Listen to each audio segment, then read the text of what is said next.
Hello, everyone, and welcome to the Big Brother 27 Roundtable podcast. This is, of course, the podcast where we talk about everything from the feeds and we rate the players based on how well we think they are doing in the game. And maybe we'll also rate the producers. So lots to rate, lots to talk about, lots of data, lots of charts, lots of discussion today. I'm your host, Taran Armstrong, and with me, as always, Melissa. How you doing, Melissa? Well, I'm here. I don't really know what to say. This has not been a good week, but I'm sure we're gonna get into that. I am excited to be here so I can finally just spew everything that I'm thinking. So at least there's that. Someone who is very used to spewing everything is also joining us here tonight. Mike Bloom is with us. How you doing, Mike? Taran, I'm in hell. Let's get a little toasty right now. No, listen, I'm thrilled to be on the Stockwatch. I believe historians might fact check me. This might be my first Stockwatch appearance ever. Ooh. And hell of a debut, I should say. So a lot to certainly get into because this is remarkable. Truly, there's going to be a lot of remarks to be made about this because I don't think ever in 25 years of Big Brother have we seen the momentum of a season halt so suddenly. Newton's third law of motion has been disproven over the course of the past few days, and I am so riveted to get into it with all of you. Yeah, I mean, listen, Zombie Week was tough, but this feels worse in terms of just because Zombie Week was like a sudden halt and then it was like a slow march of death, whereas this feels like death has come upon us just suddenly. It feels like it's over. Like, I don't even know, honestly, no offense, why we even care to be doing this today. It just feels like, what is the point? I think maybe if there were better game players left, I would feel differently maybe. But, I mean, Rachel was the season. Rachel was everything about the season. I mean, not only was she the best strategist this season, but she also was all the storylines. Every single storyline revolved around, well, what's the relationship with Rachel? Like, what's Rachel's feelings about this? Or like, what's this interaction with Rachel? Like, the Keanu storyline was really interesting. I mean, I loved that storyline. The frenemies thing, I think that's such a fun thing to follow where it's like, oh, they work together sometimes and then sometimes they don't. And then they come back together and like, can they? And it was like right at this moment, it felt like Keanu had picked a side and was like, okay, I'm going to work with Rachel. I want to at least get to the end with Rachel. And then we'll see who wins from there. And I felt like that was a really interesting thing. And then that's over or something. We don't even get an ending for that. It's just, oh, never mind. We're not going to have that anymore. And then same with the Vince storyline. It was like, who was going to win? You know, all these storylines are over. It's all over without any sort of wrap up, without any sort of ending. It just feels entirely unfulfilled. And any sort of ending that happens at this point is just some like random ending tacked on. There's no through line. I mean, any of the stories that we're going to have to watch to the end are new because they're all over at this point. All the original storylines are now concluded with no ending and we're just left hanging. And so how are we supposed to get invested in anybody? And like, I listened to the whole Rachel like was robbed podcast today. And I thought I agreed with so many of the things people were saying. I mean, the idea that, you know, oh, well, we're only upset because it's Rachel. I mean, obviously, the storyline thing is upsetting. But of course, we would be upset if this happened to anybody because this is not Big Brother. And I feel like that is the big thesis is this is not Big Brother. Big Brother, you don't get just unceremoniously kicked out of the house from a competition, like no vote, no nothing. I mean, this has happened before, but only in the original like first week or very, very early on in the game. And I don't like it then, but this is something else. You've made Rachel sit through all this time and fight her way through this entire season just for a competition to kick her out. If this competition kicked out anybody, that's ridiculous. That's stupid. I'll keep going, but I'll let you guys speak a little because this is just, I have so much built up that I'm just so upset about. No, I absolutely get it. I mean, I think, so many people have said so many eloquent things over the past few days about it that, I can't really pile on top of myself, but I very much share a lot of the sentiments. It is disappointing. It is discouraging. It is disconcerting. Overall, it's a diss. It's a diss on a lot of what we have loved about the show over the past quarter century. And, I think, Melissa, you bring up a really salient point, just even from a storyline perspective. It's akin to having this, big broadcast show, and then in between seasons, like season 6 and 7 out of an 8 season run, the main character like gets canceled off screen, or like the actor gets written out of the show. And so now they come back and they're like, okay, what does the show look like now? Like they have to keep going regardless. There's still a few weeks left of this season, but things look remarkably different. And again, going back to what I said before about even just, again, putting the Rachel of it all aside, even though that is the thing to talk about, I think it has really, again, this is the halting hex. Like this kind of is the gameplay that we've seen. Taran, your updates have gone from an hour and a half to 26 minutes. Like it feels like a lot of stuff has slowed down to a significant pace. And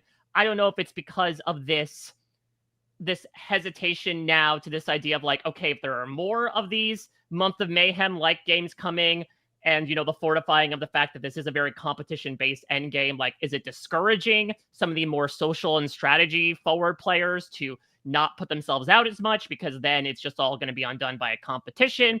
Is it the fact that Rachel was kind of a keystone, as you mentioned, Melissa, in a lot of these dynamics, and with her kind of removed, things are remarkably simple?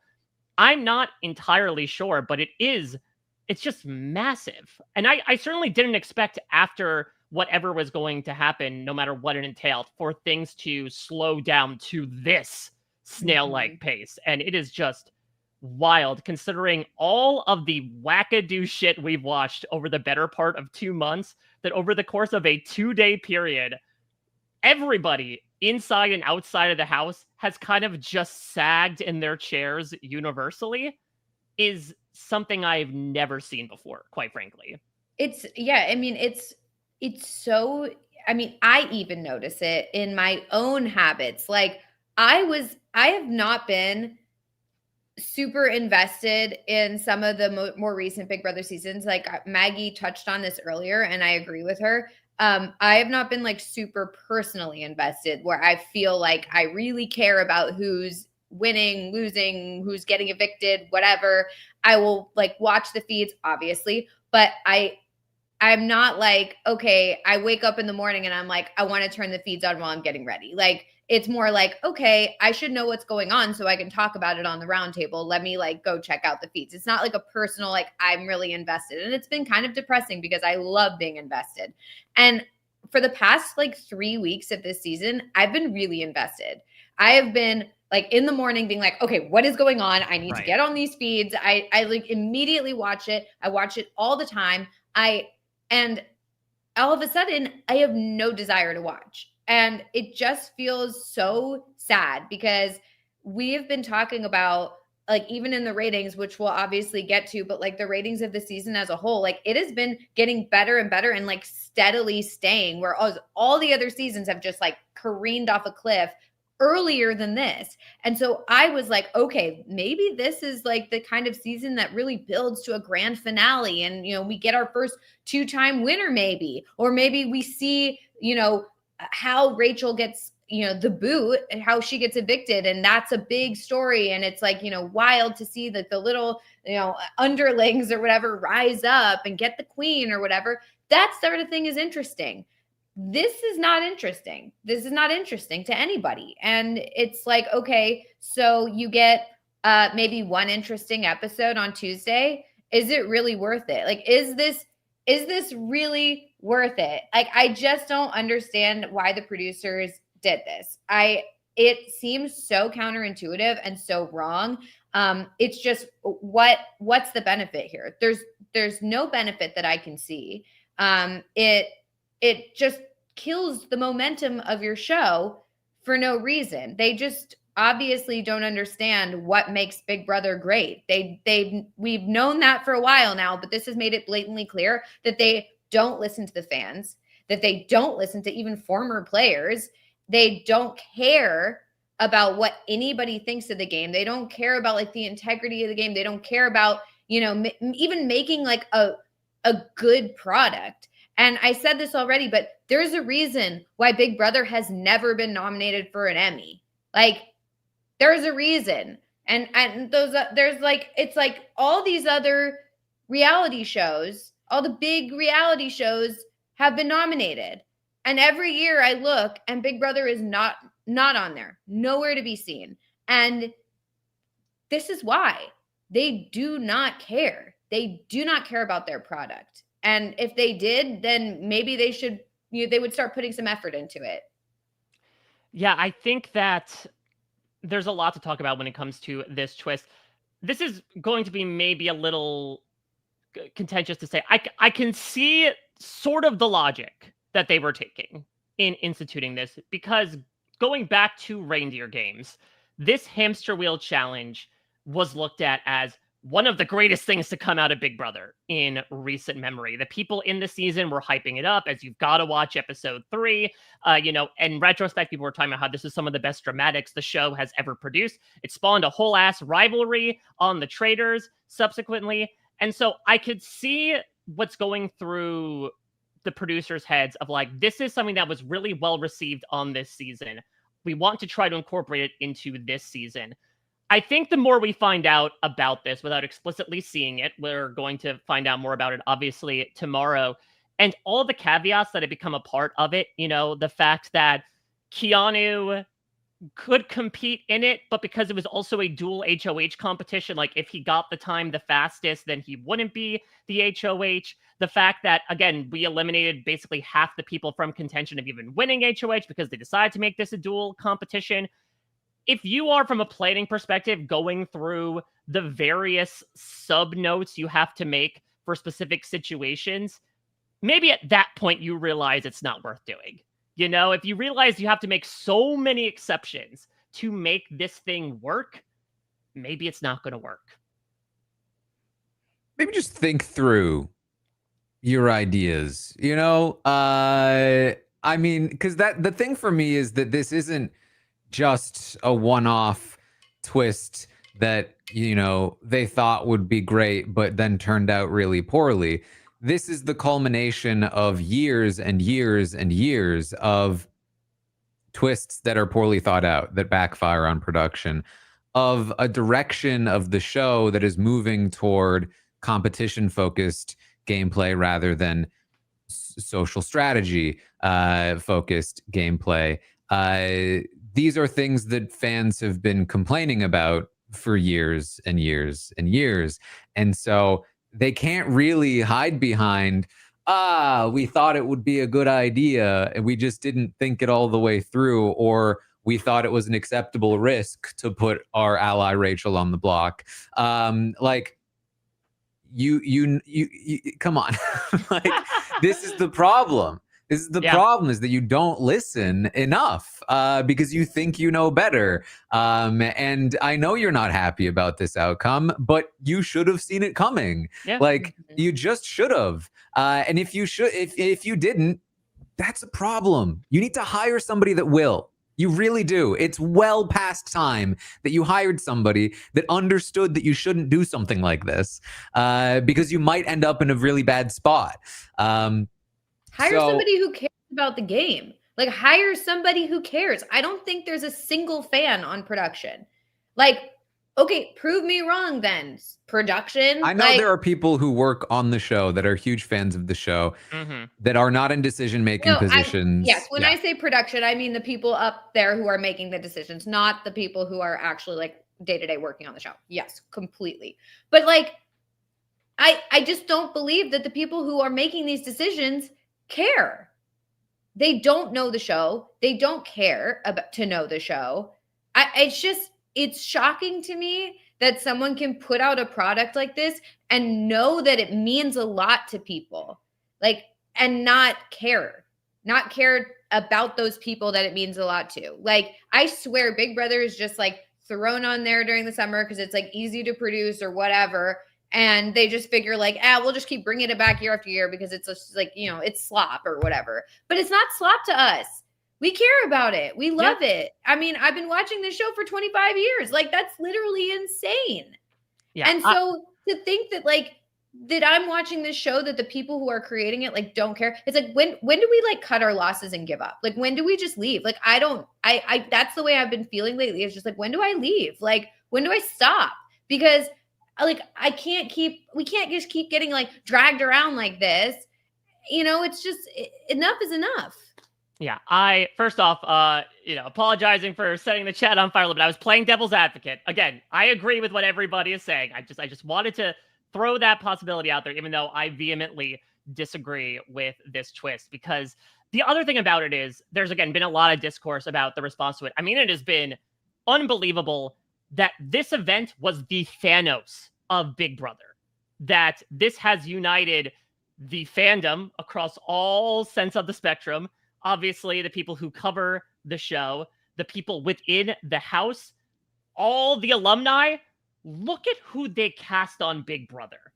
The fact that they have all come out, basically, with a couple of exceptions, and said that they are on the same page about how much they don't like this, says a lot. If you can be the great unifier, that says a lot. And the other thing about this all as well, at the end of the day, is that I don't think the producers are happy about it at all. I have no insight as to what they're thinking, but this was absolutely worst case scenario.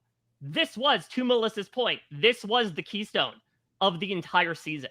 This was the fulcrum of which everything kind of operated on a week-to-week basis. This is not the person that they have wanted to lose, and they did. And I think the importance of this response and the fact that it had to be Rachel, yes, certainly for people, and we are not a monolith at RHAP here. Everyone is going to have different responses as to, the association with Rachel and how it's connected to the emotionality of the response. But it almost feels like it kind of had to be Rachel if this exercise was made to prove the point about how ridiculous this was, right? The fact that you have a 3-time player who navigated her way through 2 months of the game without getting nominated and given no chance to compete for a veto or a blockbuster or, HOH in a manner of speaking, was taken out unceremoniously, goes to show the true impact and devastation this twist can provide. I think their best case scenario, right, would have been getting rid of, honestly, maybe somebody like a Lauren, someone that was maybe perceived as a bit more of a minor character to a lot of the storylines that were going on. But this is what happens. As you said, Taran, it's effing around, and it is unfortunately finding out. As the great Jeffrey Goldblum once said, you cared too much about whether you could. You didn't focus on whether you should. And now the T-Rex is out of the pen. Yeah, totally. And she didn't even get an exit. Like, it's just so infuriating how it's just, okay, not even a chance to save yourself. And not only that, but like, according to the order, they weren't trying to get her out. They weren't like actively like, okay, now's the time. Like, we can do this, guys. Let's get Rachel out. Like, there wasn't even any of that. And, of course, I would have been disappointed if she had gotten out just in a snap in the double. Like, but that would have been okay, because it would have been like, yeah, okay, she got out in a double. That's what happens. But this is completely different. I mean, this is just getting kicked out to get kicked out. Like, this is not getting evicted. This is not the people rising up and deciding they have had enough of Rachel or whatever. Like, this is just nothing. And it's so disrespectful to Rachel. She came back after all this time to play a full season. You do not get that from alumni. We've been begging for that for years, like to have like everybody come back and do all this stuff and whatever. And every alumni is always like, I'll just come back for like 2 weeks or whatever, which I get. But Rachel was willing to come back for the full season away from her family and everything. And this is what she gets. You think any alumni are ever going to come back now? No, they're never going to come back. I would, if I was an alumni, there's no chance you'd get me back because of like some stunt you guys could pull like this. That's crazy. No. And now she has to sit in the jury house, her worst fear. This is just garbage. Rachel could do any show. She has done other shows. Other shows pay more, they treat you better, and they take less time, and you win more money. Rachel wanted to do this show, I presume, because she loves it. But this is not it. She didn't leave via the mechanisms of this show. And yeah, I mean, this again, people who say, you know, it wouldn't be the same uproar if it wasn't Rachel. You're not saying anything, of course. Like that, you're not saying anything by saying that. It doesn't change the fact that it's a stupid twist, and it doesn't change the fact that, like, of course, it's worse if it's Rachel. It's still bad if it's not Rachel, because even if it was like the worst person in the world, it's still a bad twist because it could have been Rachel, because it could have been any one person that would have pissed off a huge portion of the fan base, or just baseline could have ruined the entire trajectory of the season in the way that this one has. The last 4 weeks have all been about Mickey trying to take a shot at Rachel. Rachel wins HOH, takes out Riley somehow. Then Vince wins HOH, really heavily considers taking a shot at Rachel, doesn't. Then Keanu wins HOH, really heavily considers taking a shot at Rachel, doesn't. The last month of this entire show, the entire point of it has been, are they going to take the shot at Rachel? The show has asked us to care about that, and then said, actually, aliens plopped her out of the story just like that. No red wedding or anything. We just plucked them out. Yep. And that's it. Rachel went back to her home planet. Right. And it's just like, what are we doing then? Like, why did we waste all our time? It was a waste of all of our time. It's just, it's so like, I don't mind at all this like safety chain competition thing. I don't mind that at all, as long as that just determines like who's HOH or who gets nominated or whatever. What they did with BB Can 10 specifically, I think, was the way to do it, which is you do the safety chain and the last 2 or 3 people are nominees. I think that's easily BB Can 11. Or BB Can 11, that's what it was. I think that's the middle ground. That's fine. I don't love it, obviously, but whatever. Okay, at least they have a fighting chance to stay. But and then they get voted out if they get voted out. And this is the thing too, is that like the instant I heard that this was a possibility, the very first question I had was, well, not the way that they did it in reindeer games. Surely there's maybe it's a regular competition, maybe it's done some slightly differently. Instant thought. Apparently no single person in the entirety of production that was listened to had that thought. Really? Like, of course you can't do this in a regular season 60 days in, because this is a potential outcome of that.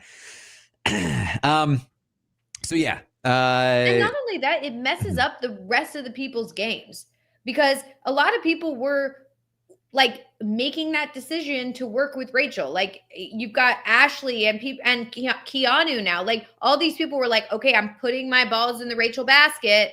Let's see if this pays off. And then she's just gone. And so it's like, okay, now Ashley's out and now Keanu's out. Like, none of them have a chance now unless they like win out or something. It's just unfair to everybody in there, because had this twist not happened, I doubt Rachel would be leaving this week. And so it's like they were making the right decision. And even if she was, it would have been a very intriguing week to watch. Of course. People take the shot at her and, you know, her be able to campaign for the past few days. Absolutely. And you think about like when we're thinking about the Stockwatch or whatever, and it's like, okay, well, this person, Keanu, made the correct move in not going after Rachel. Well, now it's like, okay, well, like, did he? I don't know, because now he's like pissed off other people. He's pissed off Vince and stuff. So, and Vince is still there, and now Rachel's not there to help him. So, like, what good did that could do for him? Like, it's like, it just messes up everything. It's extremely frustrating. And I don't even know what to do with it. The only thing I can think of is like what Rob said on the podcast earlier is like, undo it. Just like undo it, production. That's the episode hasn't aired. Like, bring her back. Just say, okay, she was eliminated, but now she's in the nether region or whatever, and now she's coming back. Like, just do that. Well, Mike, I saw a tweet from you earlier today that actually maybe speaks on this a little bit. Yeah, so certainly there has been, Stommy, you've heard this before. Big Brother fans have had theories over the course of the past few days, and maybe it is understandable copium or not, that, you know, there's a chance that Rachel might come back. Again, there's been very vague language within the house itself as to whether there will be more of these competitions. And so maybe it's like, okay, maybe the people who are eliminated and sent to the White Locust will have a battle back, and then that person will come back into the house.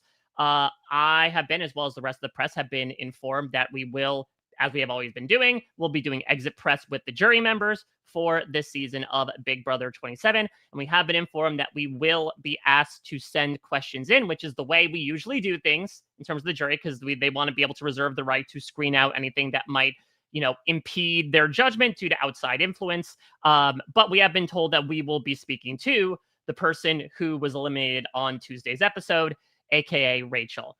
Now, look, what I will also say, not to dangle the carrot. I certainly do not want to get any hopes up. I remember covering Big Brother 20, and I remember talking to Scotty Sultan before he came back into the game, of which I talked with him immediately again after he got immediately evicted from the game. So listen, there's a chance. I think it's more so the canary in the coal mine just being the timing of it all. You know, I think with so many people left and so few days left, it just wouldn't make sense for a buyback to happen. So again, I could be completely wrong here. This could be something we could be informed like Nick and Olandria style, like a car pulls up outside the White Locust and they say, get in, we're going to the special location. But I am of the belief that Rachel is not coming back into the game as a house guest and that she is officially eliminated from the competition. Well, I definitely don't want them to do a buyback. Like, I don't think it's fair to then have Rachel compete with like Keanu or whatever to then get back in the house. Like that's exactly the whole thing about like a competition being the deciding factor. Like that she should still be playing. Like they need to just, I think production made a huge mistake and they just need to undo it. Like, I just don't think that we need a buyback. I don't think we need to keep going with this stupid stuff. I think they just need to be like, oops, our bad, but not say that because they won't. But instead, just be like, yeah, when we said eliminated, we never said evicted. We said eliminated, and you don't get eliminated from Big Brother. So, you know, you guys thought that you were free from Rachel, but guess what? She's back. Like, who cares? Then do a triple. I don't care. Like, do whatever you want to do after that, but like, make it fair. Well, how about Brain Blast here? Dare we bring in Pandora's Box? Because you know, none of these people, maybe except for Lauren, know what Pandora's Box is. So they are 100% going to open it up. And then we get BB12 Rachel walking into the house. Then all the references are complete. The circle has finally finished itself. And we continue on business as usual. Also, for the people in the chat who were saying, but it would tarnish the game. Rob literally already addressed this at the podcast earlier. Do I need to say it again? The game is already ruined. Oh, yeah. There are no rules now. It doesn't matter. Who cares? The win here will always be asterisked because they didn't get the chance to actually get Rachel out. Like, they never actually got their biggest threat in the game out. So because of that, anyone who wins, it's like, it's who knows? I don't know if they actually won. Like, I don't know. I mean, this is worse than the coup d'etat in terms of influencing the outcome of the season. That's an asterisk win. The irony of Rachel being eliminated from a game, asterisking a win, is not lost on me. It comes for everyone, Taran. Certainly, it's true. I mean, it just is. Like, that's there's no way that you could say the winner of this season does not have an asterisk next to their name, which is unfortunate considering how often we're having to pass them out nowadays. Yeah, I mean, you couldn't possibly argue that this is one of the most unique situations in the history of the show, and it massively harms some people and massively benefits others. So, yeah. This is the worst twist that they've come up with in the history of the show. Like, and it's, I feel like wild saying that because they've had really, really bad twists before, but I can confidently say that this is the worst thing that production has ever done. It's just, there's nothing worse. This is not Big Brother. I feel like we keep having to say that. Like, this is not Big Brother. And you can say all you want, like expect the unexpected, but generally the game mechanics should be the same all around. About you get evicted from the game, like you get voted out of the game. That's the entire point of the game. That's the whole thing. Is like the social strategy aspect of the game is why the majority of us watch.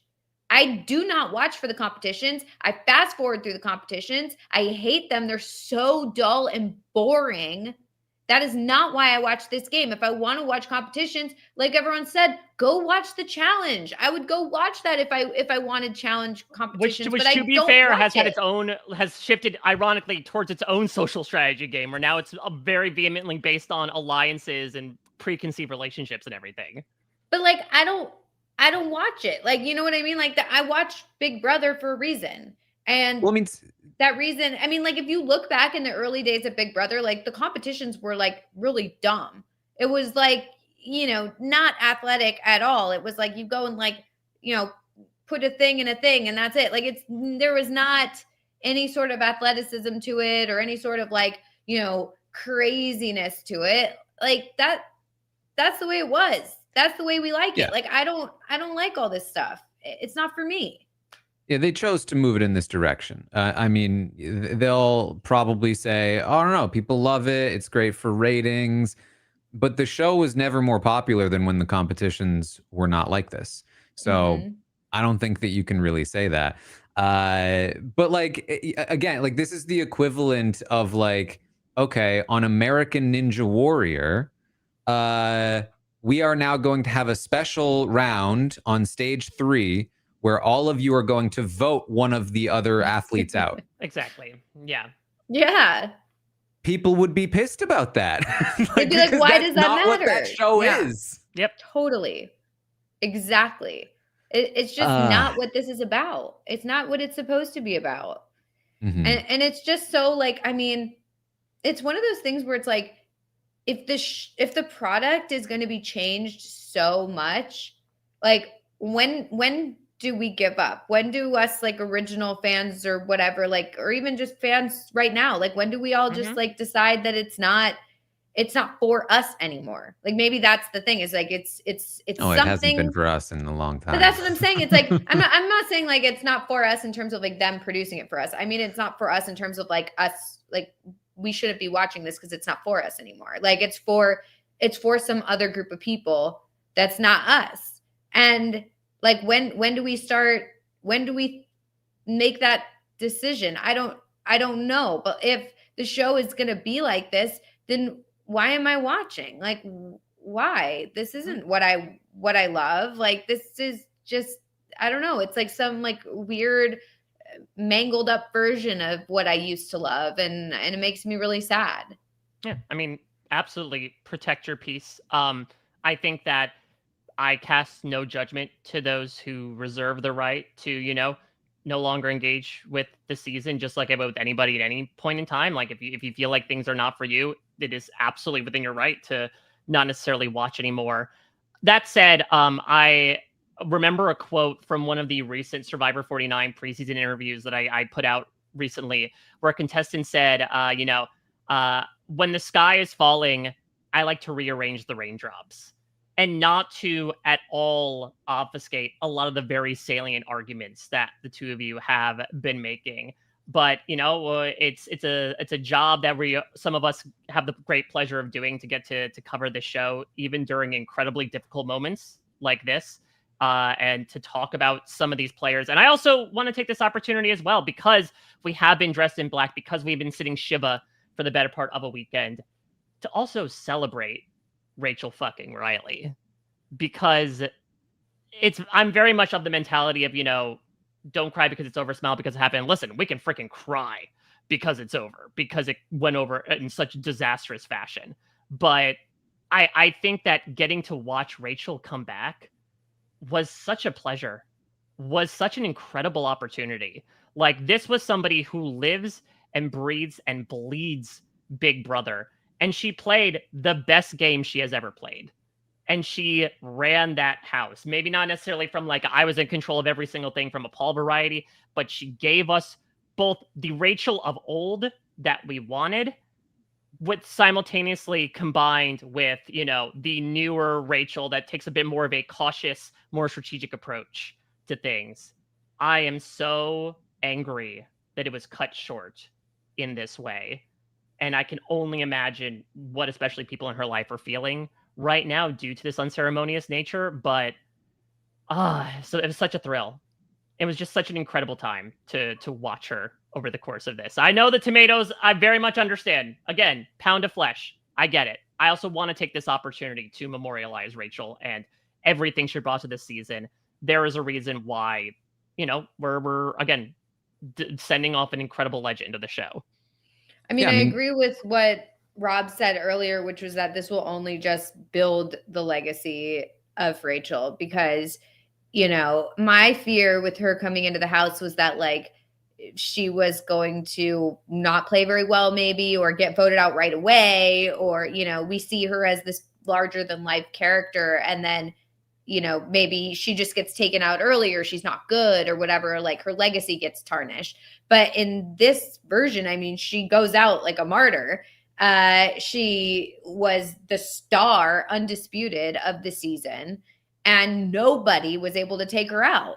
Nobody took her out. Nobody took her out. Nobody even tried. It's incredible.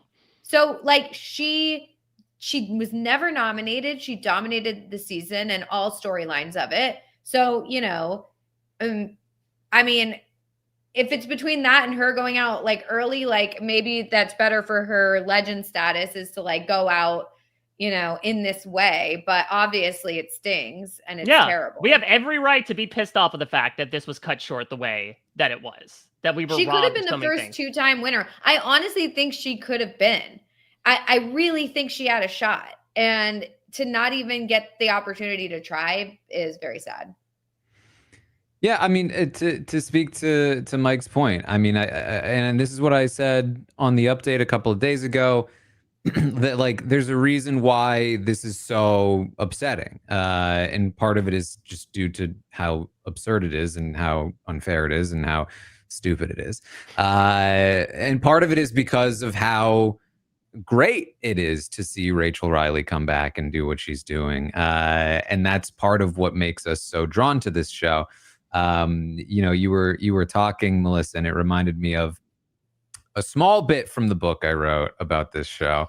This is actually hold it up, Taran. Show it off to the people. This is toward the end of the book. This is like ending chapter. So I'm going to be very brief about this one. But I said, much of the loyal hardcore fan base of the show simply eats up the side effects of a show not designed for them, accepting the scraps for what they are, hoping for that rare moment when the show accidentally produces something truly great.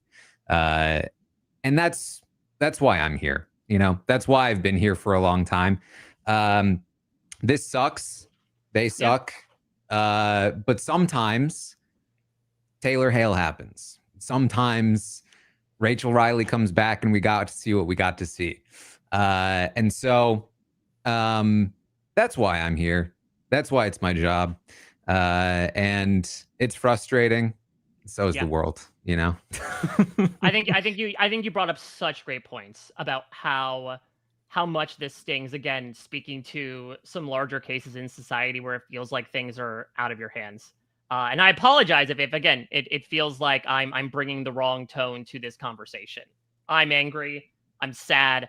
I'm disappointed. I wanted to just also bring some celebration in on top of this, because again, there is a reason why this has had such a magnanimous effect, and it's because of everything that Rachel brought to this season. You know, the fact that she came in 15 years after doing this and was able to turn out somehow her best performance yet. You know, like it's it's Sandra and Game Changers. You know, it's that idea of you didn't make it as far as you did previously, but you arguably impressed more people. There are a lot of people who said that they went from either Rachel, haters or Rachel agnostics to Rachel fans.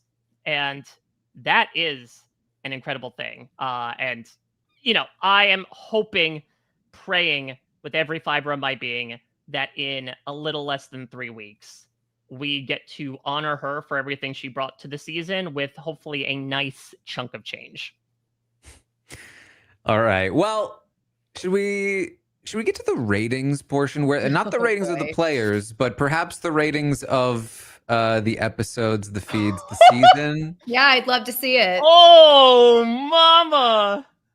Oh, no. So this is the historic chart of the episode ratings.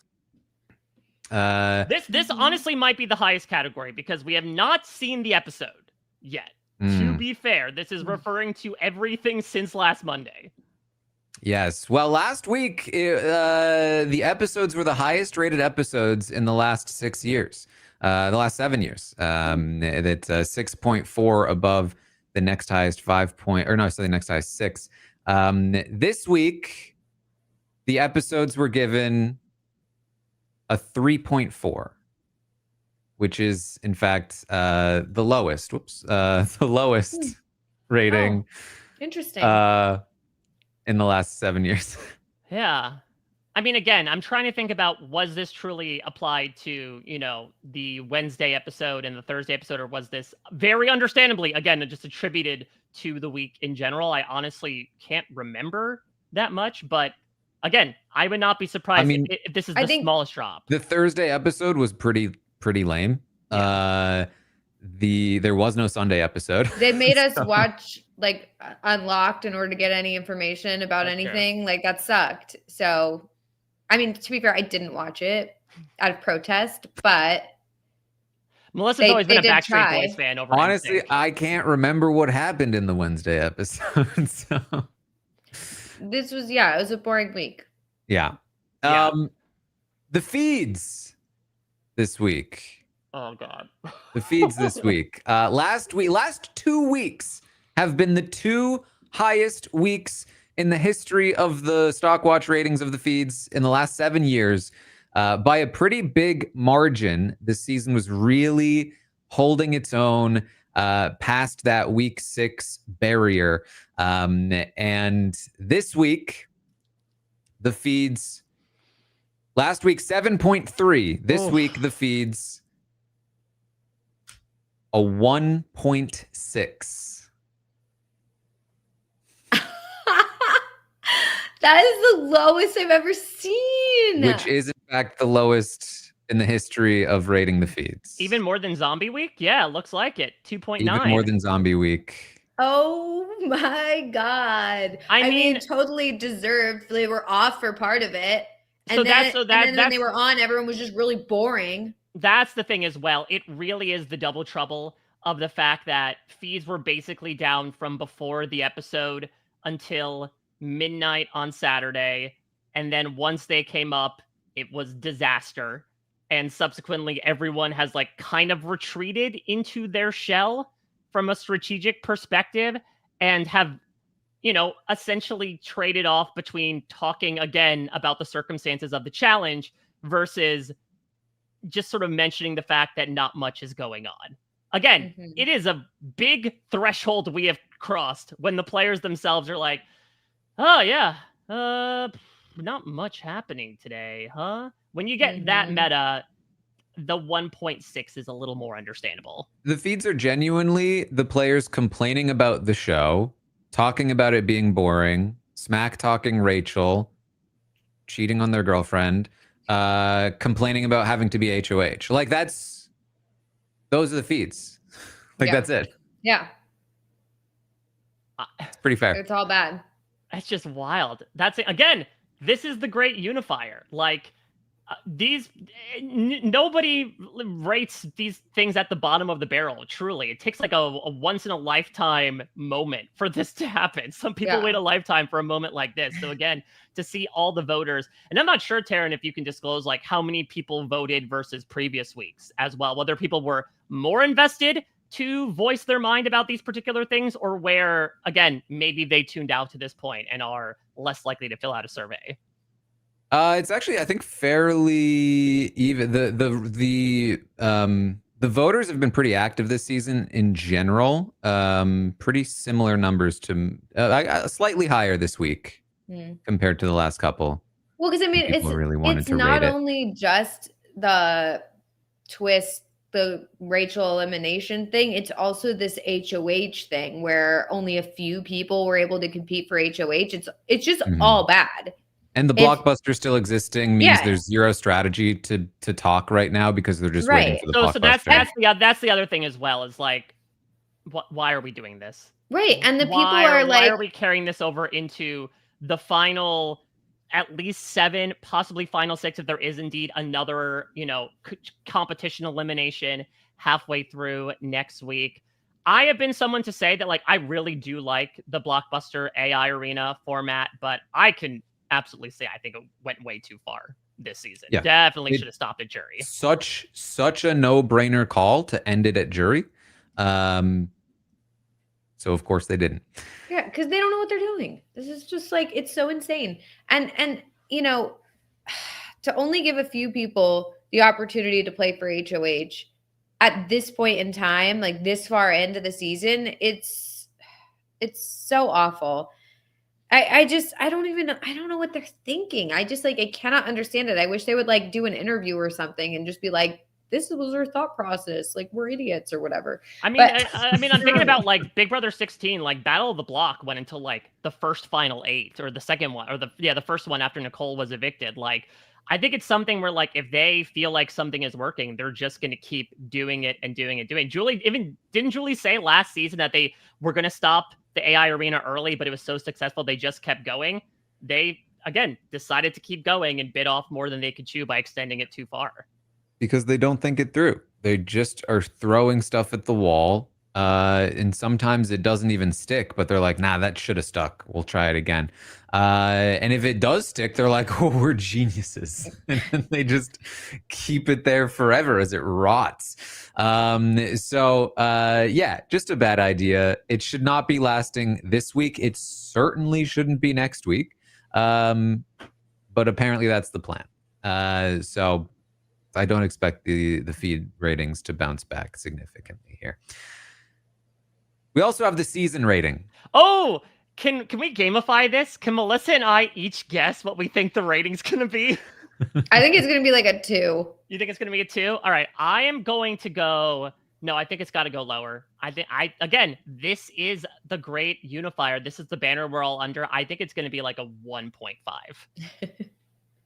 All right. Well, last week it was a 6.7. Historically, the lowest rating a season has been during week 9 was Big Brother 22 at a 4.2. Looks to me like the lowest rating ever was a 3.3 in week 3 of Big Brother 21, which I would imagine is the Grateful week. So this week, going from the 6.7, slow build up, climbing up from a 5.3 down to a 2.7. 2.7. Not as bad as you guys thought, but it is still the worst rating in the history of asking for season ratings. I mean, well, to be fair, this wasn't a good season to begin with. Like, if we're being honest, except for the last couple of weeks, things were starting to pick up and we were starting to be interested, and it was building to a conclusion where it was like, oh, who's going to take out Rachel? What's she going to do? Or is she going to win? What's going to happen?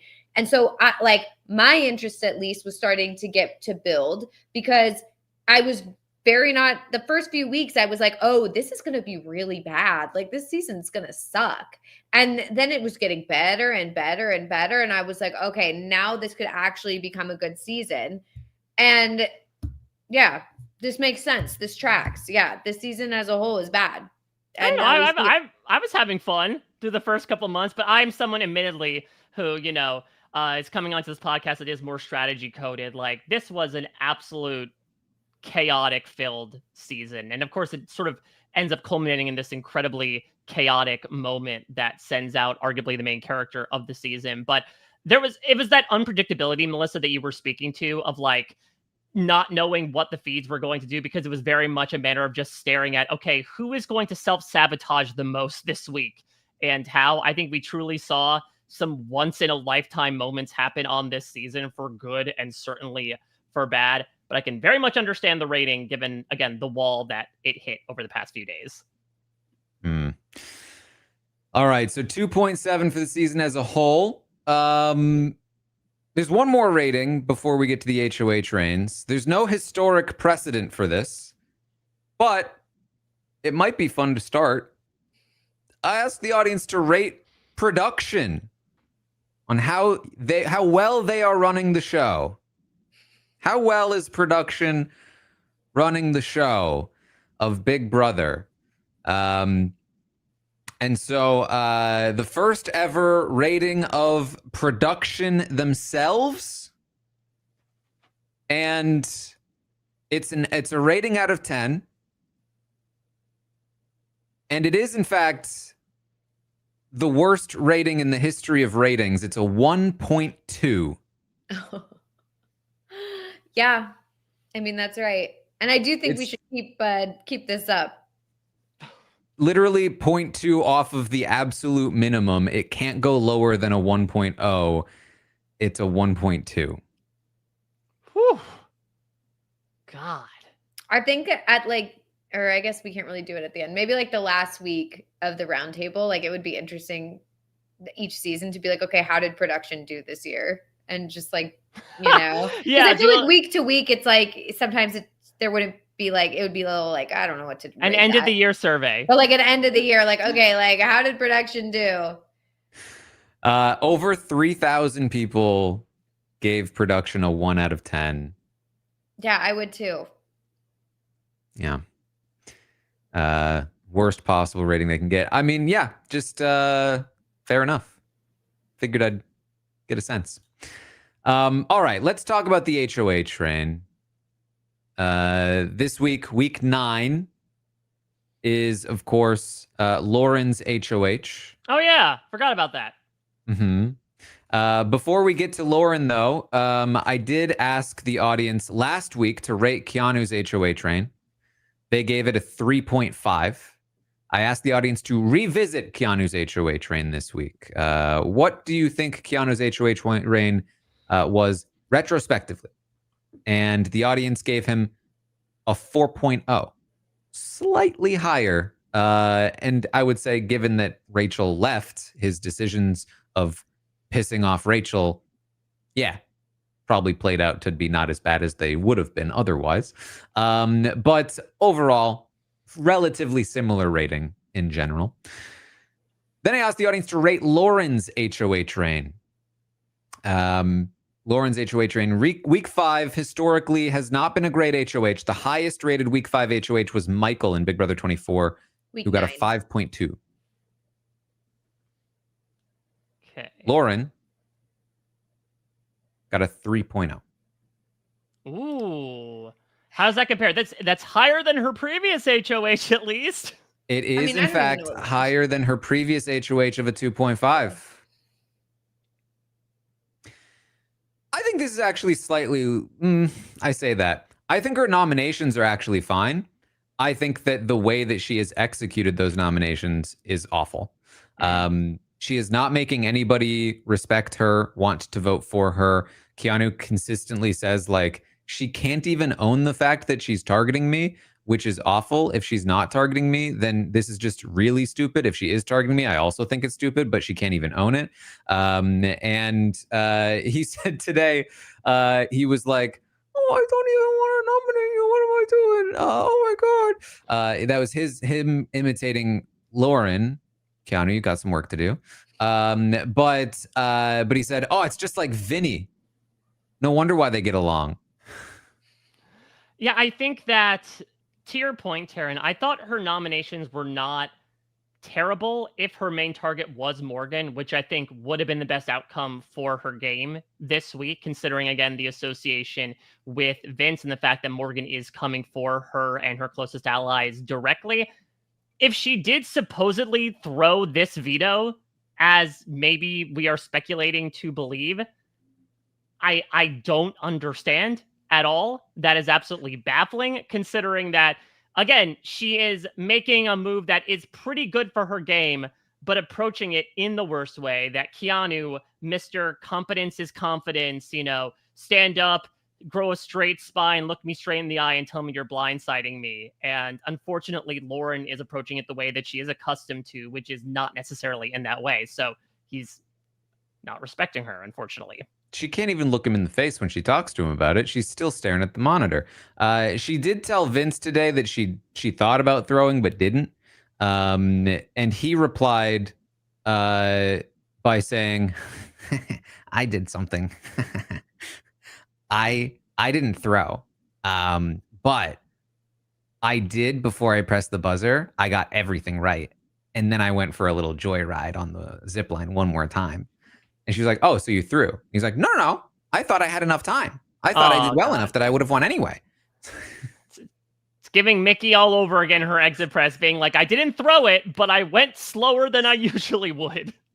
What do you mean, man? He's just here for the zip line. Love that show. So those are the ratings there. We have a couple of other questions, and of course, the favorite player rankings. I asked, did Lauren choose the correct replacement nominee? She renommed Keanu. Do we think that was the right decision? I think people are going to say yes, given the other options. I mean, I don't really think it's the right decision. 60% said yes. 40% said no. I'm assuming they wanted her to put up Vince or Kelly. Is that what you think, Melissa? You disagreed. I mean, I don't think she should have put up Keanu. I think she could have put up.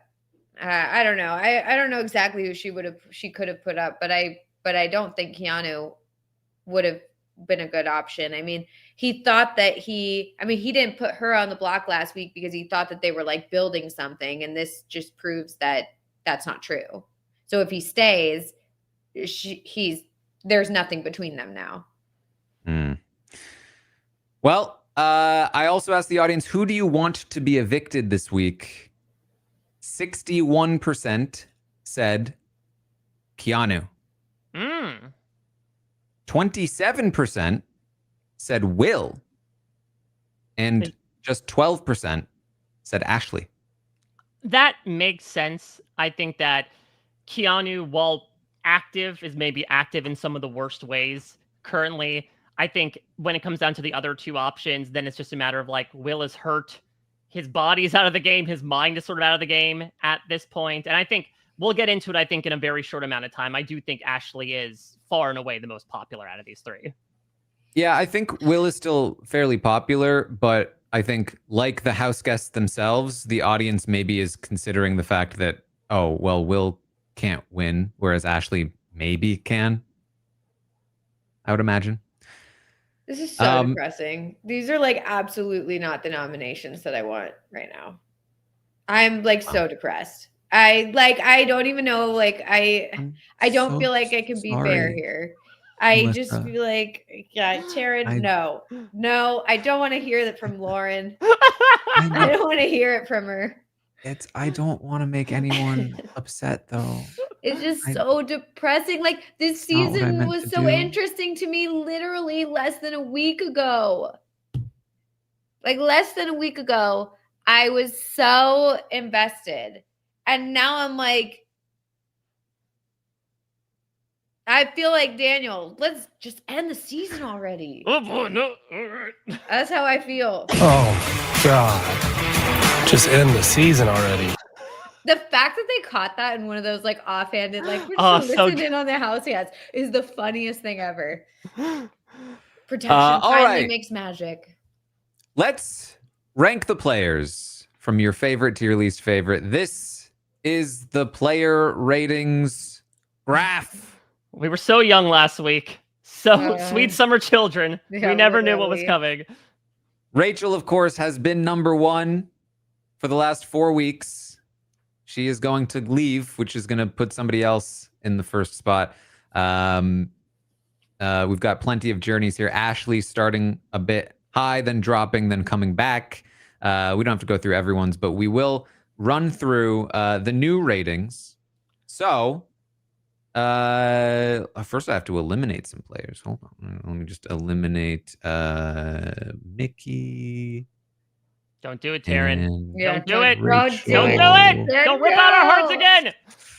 Oh, no. Okay. So, who do you think is number one on the favorite player list? Ashley. Yeah, it's gotta be Ashley. It is, in fact, Ashley, the new number one. First time on the number one spot for Ashley. Nice. Who is number two? I think it's gonna be Will. Either Will or Keanu. I think maybe Keanu. It is Will. All right. Then I think it's Keanu. Where was Keanu last week? Last week, Keanu was 8th. Okay, 8 out of 11. Yeah, I can see the jump up. I mean, I think, that dramatic sequence of him, monologuing out loud about how it was supposed to be the two of us. I mean, there's a little bit of a late push today where, he, shortly before coming on here, I watched him kind of confront Lauren about her nominating him. There's a little bit of catharsis in that. So I could see, actually, I'm going to go with Morgan. Yeah, it's either Morgan or Keanu. I'm going to go with Keanu, but I think it's probably Morgan. It is Keanu. Oh, wow, look at that. Look at that jump. For That's Keanu. gotta be, Oh, one of the most wow. significant jumps of the season, right? Look at Keanu's graph. Look at the fact that the three at the top are all on the block. Yeah. Yep. Yeah, I think unfortunately, if this season continues to play out where, a particular group keeps winning the competitions and putting them up, we're going to have continually Taran coming back every week being like, all right, we need a new number one. Who's going to be in the spot? Totally. All right. Well, you're now tied up again. So who do you think is 4th? Morgan. It is Morgan. Who's 5th? Ooh. Wait, so our options are Kelly, Vince, Lauren, Ava. Mm-hmm. Oh, yeah, Ava. Ava, who was 4th last week. Maybe Vince? It could be Vince. Yeah, I think that Vince wants to be in proximity to Morgan, so I think it makes sense that we put the two of them next to each other. You're both guessing Vince. Yeah. You are incorrect. Lauren? It is Lauren. You don't get a point for it, though. Oh, it's gone. Well, no, we're good. We're good. Gave up on the season. Yeah, literally. Season's over. Okay, so then maybe 3 left. I think it's like Vince, Kelly, Ava. I completely agree. Maybe I'll switch Ava and Kelly up. Yeah, like maybe those two. Just to differentiate a bit, but no, we can talk about Ava took an incredible tumble down given the things that she's been saying over the past few days. Like, because I think people dislike Kelly, but I think they're more disappointed in Ava. Exactly. Well, Mike Bloom differentiating is correct. Vince, Ava, Kelly is the order. And that is the new ranking for the week. So Ashley, number 1, taking that number 1 spot. Will now taking over the number 2 spot. They're just bumping up from Rachel being eliminated. Keanu with the massive jump from 8th to 5th. Will has now become the most consistent player in the game, taking over from Rachel's previous position. Morgan keeping relatively steady with her big dip and back up, but now steady. Lauren with a big drop and relatively consistent in this 7th, 6th spot throughout the entire season. Vince with his up and down, staying still mostly down.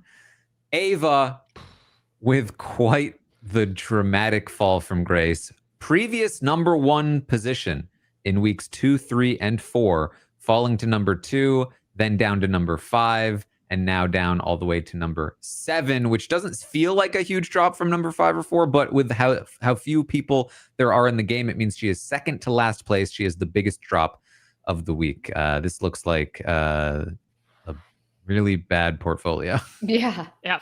Honestly, it does. Yeah, I mean, and I totally understand it. And I think you've talked before, Taran, about how like sometimes the bad mouthing strategy is something to both be able to cope with your own guilt that you might be feeling over, I don't know, not picking somebody first for a competition despite them asking you to, or, you know, just to deal with the decisions that you made or to bond you all together. But it doesn't make it pleasant to watch. And especially, again, if some of the things that Ava has allegedly especially been saying are verified, then this feels like the wound's fresh, you know, and she's just kind of digging her whole hand into it. Ava is every person on Twitter that's like, you wouldn't have cared if it wasn't Rachel.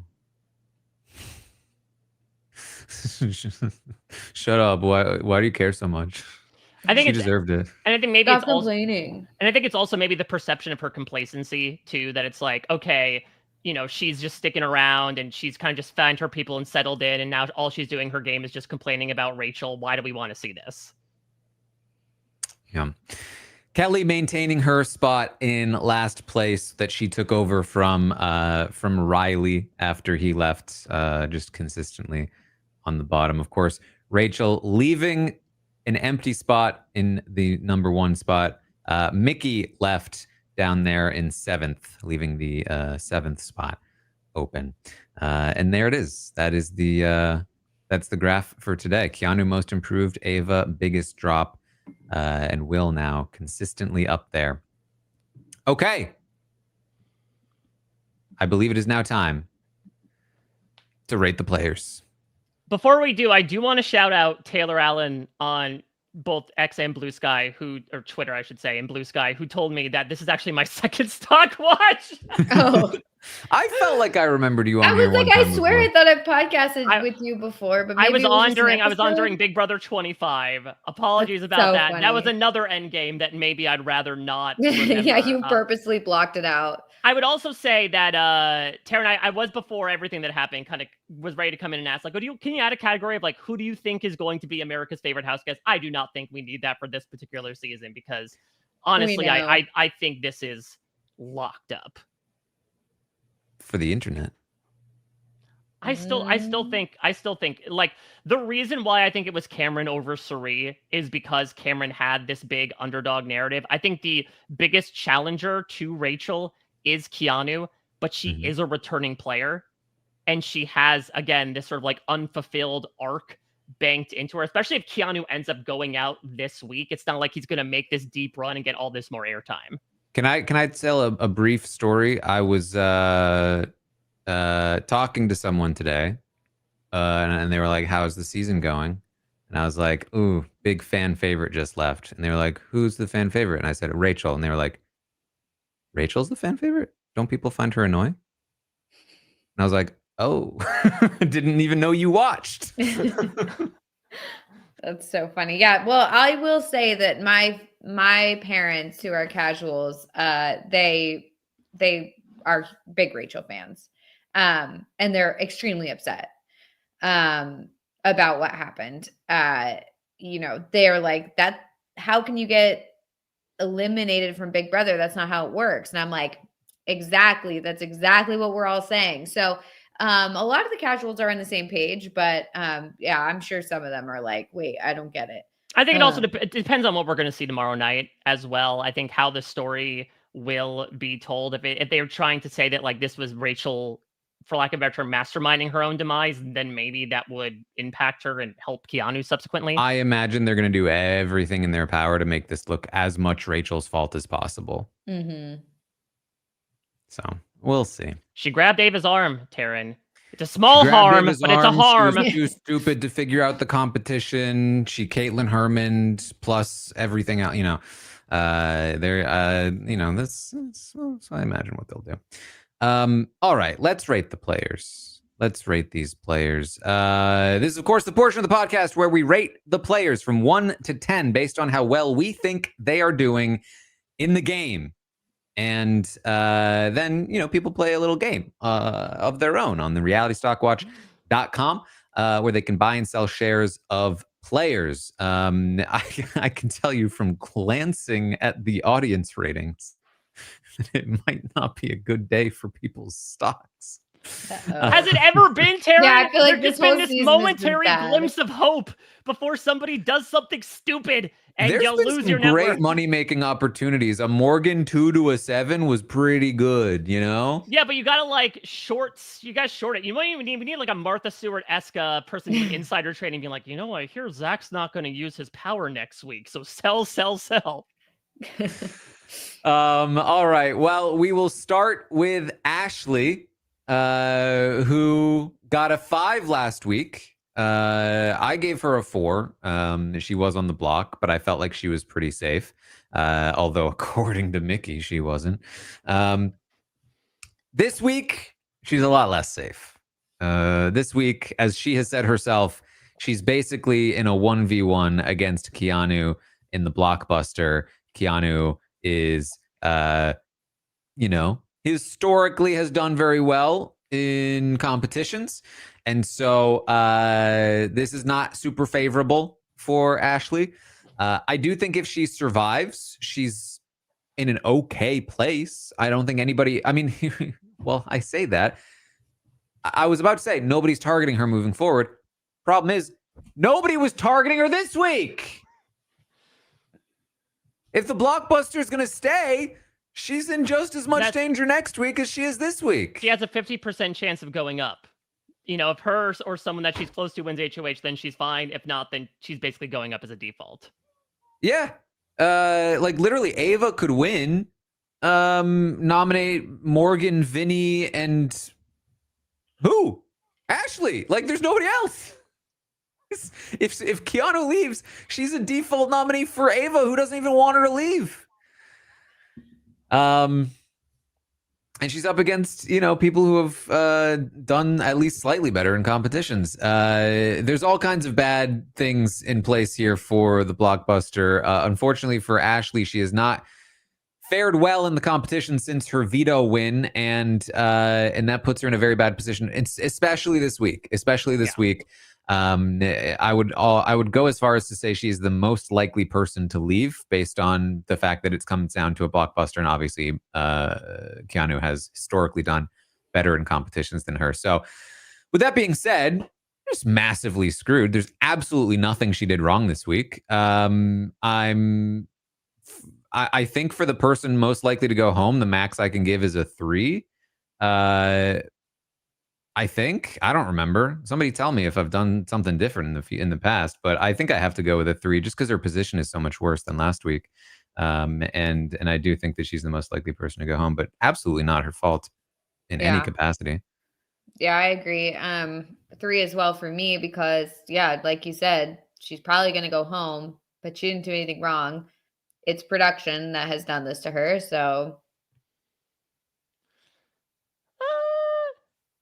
Should I change things up a bit? Maybe I will. I'll be a little bit of a pissed off. Frankly, as Mike Bloom, I think that she shouldn't have attached herself to Rachel for so long. That's where she went wrong.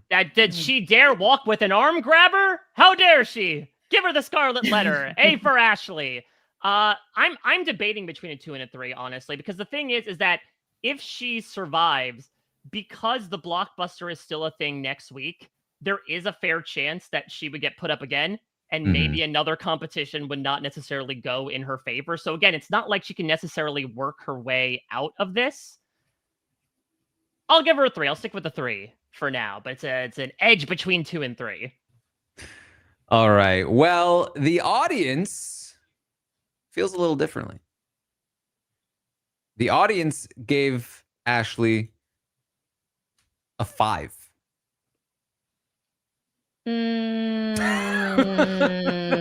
Okay. She Okay, was the audience. second highest rated player of the week. Oh, really, audience? Okay. She's the highest rated player of the week. Second highest Second from the highest. audience. But only by about 9/10. Wow. Okay. I will be intrigued to see how much these ratings line up with the popularity graph. Maybe put them side by side. Yeah. Well, let's move on then to Ava. Melissa, what are your thoughts on Ava? I'm gonna give her a 2. I don't think she's gonna win. I don't think she has a chance. Ooh, interesting. So it's only that, yeah. I mean, that's the thing is that, like, you know, we have to, I think, especially with this jury phase, need to bring into consideration the fact that we also need to start talking about jury odds and the fact that we are in the end game now, and especially now that we know who is in the jury. Congratulations for reaching that checkpoint. It's a big accomplishment in the game of Big Brother. Like, the fact of the matter is, like, maybe in a Kelly, Ava, Lauren final 3 and Ava goes to that final 2. I'm trying to think about, like, whose vote does she have? She would have Will's. I think she would have maybe Ashley's. If Rachel gets wind of things that are being said about her, I don't know if she'd have her vote. She is safe, so she's one of the most, I think, locked people to make it further into the game. But does it mean anything if she's, you know, gonna get brought there and essentially lose in the end? I think I am going to go with the 3 for Ava right now. I see some outs for her. There's still a little bit of game left to be played, but it is absolutely on the downswing. Also, the fact that she picked volunteers for this competition that was supposed to be like a safety chain type competition is garbage. So she doesn't care about the game and doesn't know how to play. So that's also influencing my decision. Well, the audience agreed with Mike. They gave her a 3 this week. Do I have to be the bearer of bad news here? Ava's one of the better positioned players in this house. Oh, Can we be real? Like, nobody's coming for Ava. She's locked in with Kelly and Lauren in a really, really good way because people do not want to vote for Kelly or Lauren. She has Ashley's vote. Rachel has no idea what kind of smack is being talked about her. She's being talked about as a respectable player because she has won competitions. She took out Zach. She won the safety chain competition. She's kind of in a good spot. Now, I will say it's not due to anything she's doing intentionally. And I will also say that she is playing with a huge amount of fire with how much trash she's talking about Rachel for no reason. Because she's talking trash about Rachel to Will. Lucky for her, Will doesn't talk much about trash that's being talked. But boy, if he leaked even a little bit of what she was saying, yep, that would be devastating to her chances because Rachel would have none of that. And if she doesn't have Rachel, I don't think she has the jury. So that is very, very dangerous, of course. So I don't think she should be, and because the other part of this is that it does absolutely nothing for her game to talk trash on Rachel like she's doing. It's not like, oh, this is a game strategy to ingratiate myself with it. It's just downside. It's just stupid. And so for those reasons, I am also going to give her a 3. She's just making unforced errors. Ashley is obviously a lot more likely to go home, a lot less likely to win the game. But Ashley did not do anything to be put in this position. She wasn't able to compete in HOH. She isn't even the number 1, number 2, or even really number 3 target for Lauren. And just lost the entire cornerstone of her game that she had successfully been able to keep around for a month after being targeted, massively screwed. Whereas Ava did nothing to put herself in the position she's in and is actively playing herself out of it at any given opportunity this week. That said, I will warn you, she's in a good spot right now. Do you think at this moment she's the most locked in to make finale night? To make finale night, no, she's not good enough at competitions to feel like I want to lock that in. I don't know what competition exactly it was that she won for the safety chain, but they talked about it like it was a bit of a crapshooty kind of thing. So at the end of the day, it's going to be about competitions, as we know, and so that's a problem. But she does have a decent amount of people that want to work with her, and that would bring her far. And again, luckily, for like this group of Lauren, Ava, Kelly is massively beneficial to all three of them because they are three of the least likely people to win a jury vote. And so all going to the end together. Of Lauren, Ava, Kelly. That is the worst thing I've heard of ever. That is, oh my. You'd rather Vince and Morgan making out in Of course, I'd much prefer a finale of Vince and Morgan because they've actually been playing. Like, of course, I'd much prefer to have them in the finale. Like, it's a no-brainer. Oh my god! Oh my god!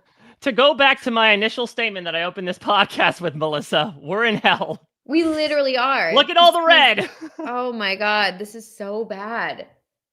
Like, this is so bad. All right. Well, there are so few people actually playing the game this season that, like, the fact that we're likely going to end up with a finale filled with people who haven't played at all, like who don't care, who know nothing about it, like that's insane. Oh my god! You do sound like Vince.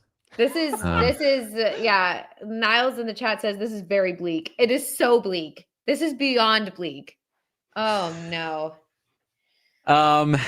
So next up is Keanu. Mike, how do you feel about Keanu? How do I feel about Keanu? It is such a dichotomy that exists within this man, much like his profession of simultaneous personal trainer and dungeon master. He contains multitudes because, like, even today, I see him like maybe there's a chance that we are in an Ashley Will situation, that maybe Keanu is pushing the vote away from Ashley and onto Will. But then he just has this conversation with Lauren and says, like, you pissed off the wrong guy. Me and my army are going to come after you now if I stay in this house. And I quite literally ask you, Keanu, you and what army? Keanu is going to go if he does not win this competition. The issue is that he might be the odds-on favorite to win and subsequently win future competitions. But I can't reward a man who has to rely on that facet as much as it might become the dominant gameplay at the end game of Big Brother. I can't rely on the fact that Keanu is hanging on to these lifelines. And the fact of the matter is, if he has one competition go the wrong way, if he's given a crapshoot on Thursday night, that's it. The out is going to give me the 2, but I'm not going above that. Yeah.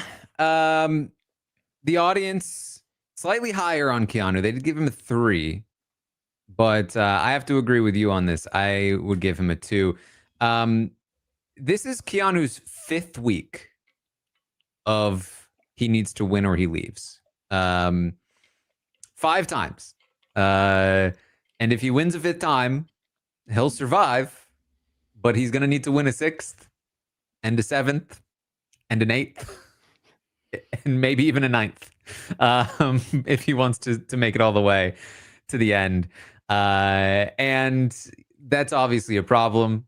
There are many weeks where he has deserved a 1 and he has gotten a 1. This is not one of those weeks.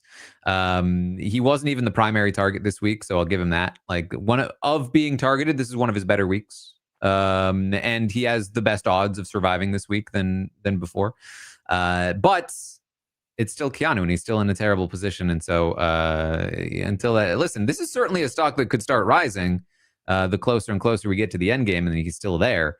But for right now, it's still very, very bad. See, I don't know, because then even like Keanu in a final two situation narrative might help, but I don't know. Sometimes the way he talks to people, like, yes, it's a very odd feeling in that jury vote anyway, because you're talking through a screen at somebody who's feet away at this point. But again, the way that he regards some people in this house can be such a turnoff that I don't know if that's going to help win people over to his case. But I do think when he does those like inspirational speeches and stuff, like I do think he's good. And I think like that could win people over. And then so I do think if he gets into the final two chairs, like versus someone like maybe Lauren or something, like I do think that he could potentially have a better speech. You're right, Melissa. I have been won over. He pumps me up all the time. At that moment, especially when he was like talking about how Big Brother's like not for the meek, it's for the one where Vince was essentially like, "I'm not gonna forget what he made me do. Well, I'm not gonna forget Vince what is position doing. he put me in." But I think the fact that he's like, he can get so passionate about it. Like, look, he made me feel like, yeah, Big Brother is for the bold, whatever. And I'm just like sitting there watching the feeds. So I feel like he could win people over with his final two inspirational speech and talk about how like you guys were targeting me since day one. I had to work on my own. Like, look what I've done to get here, blah, blah, blah. And I think Rachel would be fighting for him in I think. the jury. So I think he would have a really good chance of winning if he gets there. And I also think like out of everybody, he has the best chance to comp out. Like he could do it. So, I'm going to give him a 3. I think he has an opportunity. I think if he wins this blockbuster, like who knows what could happen. So, I don't know. Would you say, Melissa, that Keanu might give the jury bardic inspiration if he gets to the end? Sure. You sound like every person in high school when I made a TNT joke to them. I'm like, Thanks for that flashback. All right, let's move on then to Kelly. Kelly got a 2 from the audience. A 2 from the audience. So I'm going to be the bearer of some bad news here. Is it bad news if it's all bad news? Now it just feels like news. Yeah, now it just feels like there's no difference between the bad and whatever you're telling us. There's a world where Kelly wins this season. Don't. She's gonna imagine the doors open to the house and the confetti falls. She comes out going, Kelly. Oh my God. This is one of her best weeks in the entire season so far. She's safe. She is actively working to play all sides. She has Keanu believing that she's with him. She has Lauren believing that she's with her, and she has Ava believing that she's with her. She had Morgan believing that she was with her. She even has Will and Ashley kind of hooked on the reel a little bit. Not because they want to work with Kelly, but because they feel like they have to. And they're talking about how they would be votes for her in the jury over players like Lauren or Vince or even Morgan they talked about. That's a problem, especially if somebody thinks that she's an easy goat. Listen. No. Don't shoot the messenger. Put it out there. Listen, lowered expectations are the key to happiness. We need to plan. We just experienced worst case scenario this past week. We need to be able to get our expectations broken all over again. And I could see it as well to a certain extent. Again, if narrative wins out here, yes, a lot of Kelly's nominations and having to battle her way off the block were basically entirely her own doing. But it is a narrative that she could tout. I guess the issue is like, Will and Ashley are talking about how they would vote for Kelly. But again, if they get to that jury house and Rachel is there, is she going to let them go along with that? Would she try to convince them like, I don't know, maybe Kelly shouldn't necessarily be the person you're looking at? I think that you're right, Keanu would also likely be in the jury. And I think that Keanu would be a voice for Kelly. And I think that there is a lot of voices maybe against some of the other players. I do think Rachel would not be inclined to be pro Kelly, but she also doesn't know how much trash Kelly has talked about her. She only knows that Kelly's kind of out there and, you know, isn't really a player in the game so much. But like, you know how these things work. If it's Kelly versus Lauren, or Kelly versus, you know, even somebody like Vinny, and it's like this guy whined and cried and sniveled his way to the end, and Kelly, you know, worked her way up from the bottom, you know, so on and so forth. There's worlds where it could happen, certainly against a player like Lauren, certainly against some of the other players in the game. It's just, listen, I've been talking about Kelly like she's been drawing basically dead for the last 8 weeks. This is just the first glimpse of all of a sudden I was like, wait, all of a sudden a path has opened, and now there's a world where this actually goes somewhere. I'm giving her Do it. 3. Ooh, okay. I love how you're like, I'm the bearer of bad news, guys, and it's just a 3. But like, it's been that way for Ava too. Melissa, Melissa, we're living in one of these tiny houses. When's the last ceiling time I has gave her a lowered. 3? It was weeks ago. We're literally like, guys, this is a high rating. I'm gonna go out on a limb. Okay, it's a 3. It's Kelly. We're Okay. working within a certain framework here. I mean, I'll give her a 3 as well. Like, I feel like she's not on the block. She's in a fine spot. Blah, blah, blah. I don't want her to win because I don't think that she has done enough to deserve it. But yeah, I'm willing to give her a 3 this week. Yeah, I think, you know, I guess I will pick up where Chappelle left off. That would be impossible to follow in his footsteps, and say that she did take a step up from previous weeks here. So she's got to get obviously higher than a 1. I think I will join in on the 3 brigade as well, not to be confused with the other brigade. All right. So there it is. A 3 for Kelly. Let's move on to Lauren, who is certainly having an HOH reign. Like I said, I think that she's making correct enough decisions here, but the way that she's going about it are just bad. She had a bad outcome with Morgan winning the veto. Which is, again, in part because she has worthless allies, and a worthless ally in Vince, who was like, oh, sorry, I can't win the veto for you because then I'd have to use it on Morgan. If I didn't, she wouldn't be friends with me outside of the house. And so she was forced to compete basically on her own to make it happen. She was not able to beat Morgan, seemingly, and that means that Morgan is still in the game. And she had to turn on Keanu for this, and now if Keanu stays, that's pretty bad for her. And so this could end up with being a very bad HOH reign. If Keanu does leave, it puts her in a pretty good spot, I would say, although not the best spot. Because again, I expect Vince to throw the HOH, because if he doesn't, Morgan will actually murder him if he doesn't put up Lauren.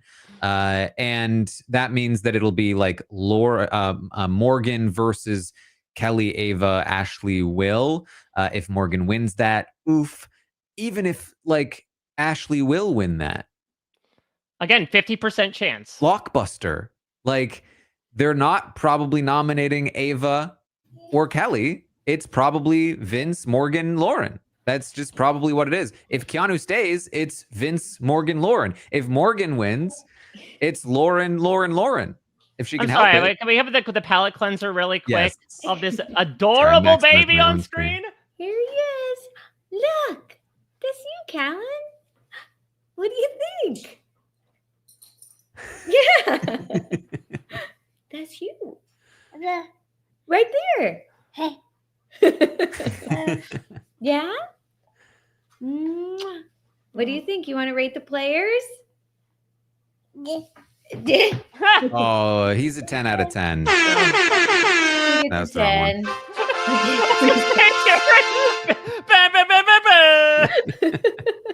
Oh my Luckily, you God. can't hear it. We needed that. Thank you, Melissa. Thank you, Callum. We all needed that today. Yeah.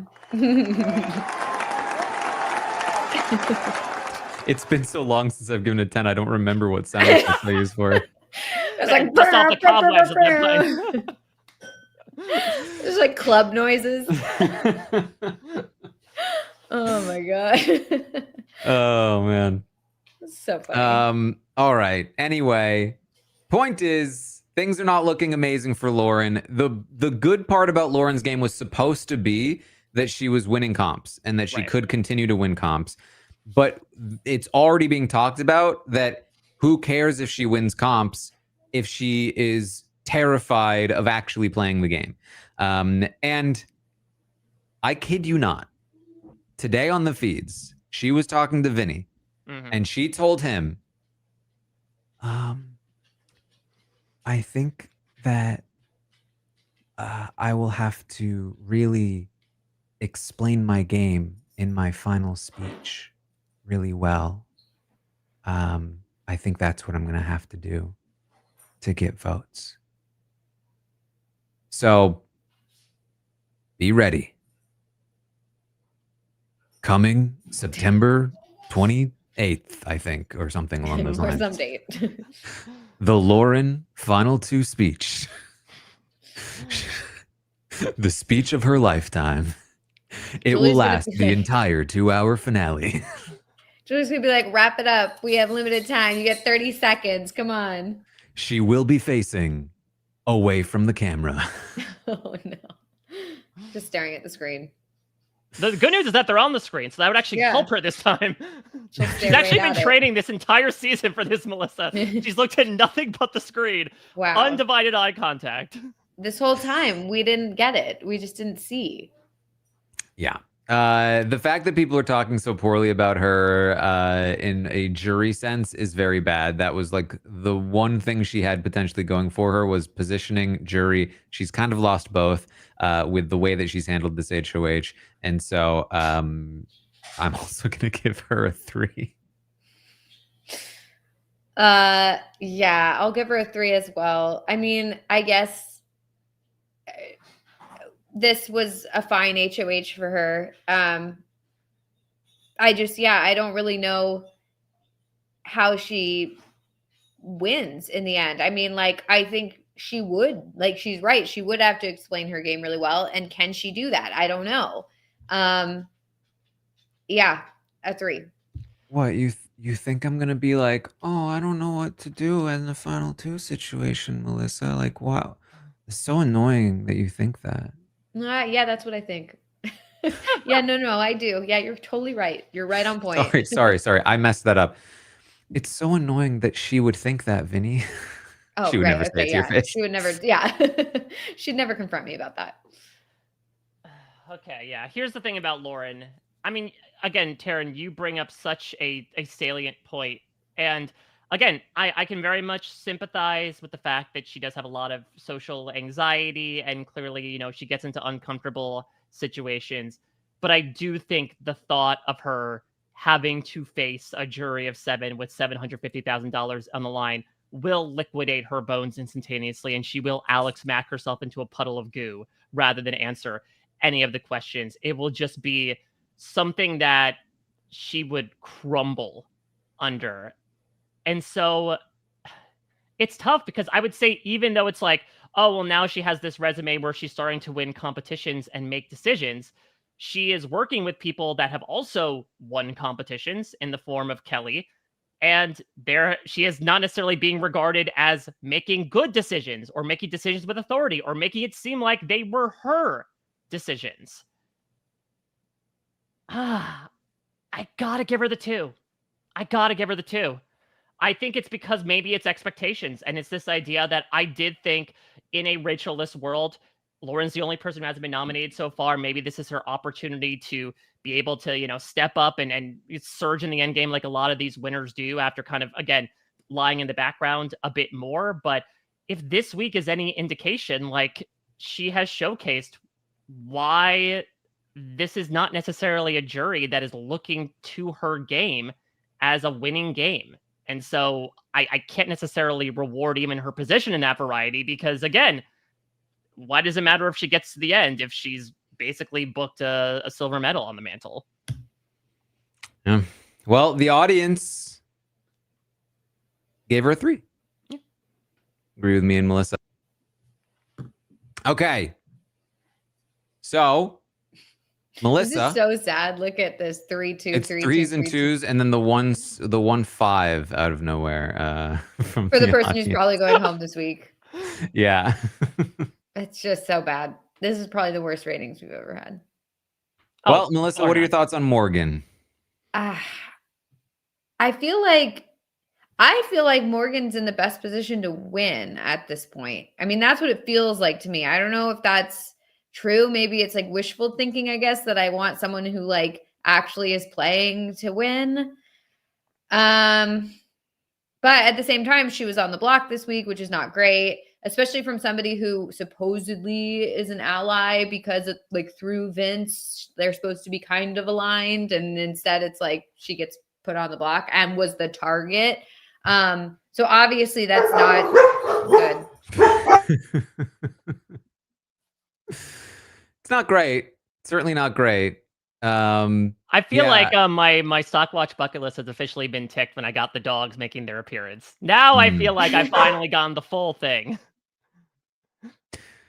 All right. Well, Mike, maybe you should take over. Yeah, I'll pick up from where Melissa went off. It's the M solidarity here. So I do think that, again, yeah, it was not a great week for Morgan. She was, for the second week in a row, the odds-on favorite to go home if she lost the veto. But she has proven her prowess in competitions. I'm not sure if you all know this. She was a former athlete, and now that is finally coming out. Wait, what division? Oh, God. It's escaping me. It probably isn't important. But the thing is that Morgan, you know... Nobody even talks to me about personal stuff. Like, nobody... I have to talk to everyone. They don't even remember facts about me. Like... Well, the fact of the matter is that, you know, I think that in this... Again, this phase that we are apparently shifting to that is very competition heavy, she has kind of morphed into somebody that I do think could show a bit more dominance here. I think she is more well connected than someone like Keanu. I think, unlike Lauren, she has more win equity. Now, I know that Ashley and Will are getting a little tired of her. You know, Judge's solidarity is not necessarily working here just because of sort of the way that she's been regarding them. But again, Rachel doesn't necessarily have that, and she could be somebody that she wants to, you know, talk up in the jury house. Again, I can't go that high because there's still a very fair chance that, you know, someone who's not on her side wins next week, and then she's up again, and then she's got to, you know, win one of these two competitions to stay on the block. But I do agree with Melissa that I think while she is not the most safe, if she is able to get through here, she does stand a good chance, especially in these endgame competitions. So I will do the unthinkable. Rules were made to be broken here, folks. I'm smashing through that ceiling. Now I'm giving her a 4. Ooh. Whoa, a 4. But we're literally not even giving the average rating of like a just mid-tier player. Well, look at that. Black 4 is the average this season. Yeah, oh, yeah. I guess so. Well, if you want me to go back really quick, I was going to give a 4 as well. I think that Morgan could, I think a Morgan win would be acceptable. Like, I think Morgan has played really hard. In the beginning, she was like a front runner. She was very good. We were like, oh, look at what she's doing. And then it kind of petered off. And I think the whole Vince thing has complicated things. But I do think that out of what we've got left, Morgan is one of the top players. When she wants to be. I feel like when she was working with Mickey too, it was like she was getting bad information or bad ideas, but like when she's on it, she's on it. And when she's in it, she's in it. And I feel like she could win this season. So yeah, but there's still so much, you know, left to go because she already was the target this week and she only is here due to her veto win. So she's really going to need to win some comps in order to get further. But I think if she could get far, she could win. So yeah, 4. All right. Well, I can tell you that the audience gave Morgan the highest rating of the week, a 5. Yeah.